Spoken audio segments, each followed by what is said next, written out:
Değerli izləyicilər, videonu bəyənib kanala abunə olun ki, hər kəs son xəbərlərdən anında məlumatlansın. Bakı şəhərində fəaliyyət göstərən marşrut avtobuslarından birində sərnişinin içərisində 200 manat olan pul kisəsinin oğurlanması barədə polisə məlumat daxil olub.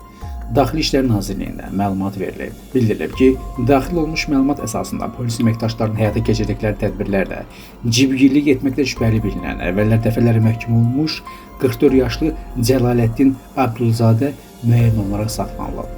Araşdırmalar zamanı məlum olub ki, həmin şəxsin avtobusda törətdiyi cibgirlik əməli təhlükəsizlik kameralı vasitəsilə lentə alınıb. Faktla bağlı araşdırmalar davam etdirilir. Vətəndaşlara ictimai nəqliyyatda olarkən diqqətli olmaları, şəxsi əşyaların nəzarətdə saxlamaları və sıxlıq olan yerlərdə ehtiyatlı davranmaları tövsiyə olunur.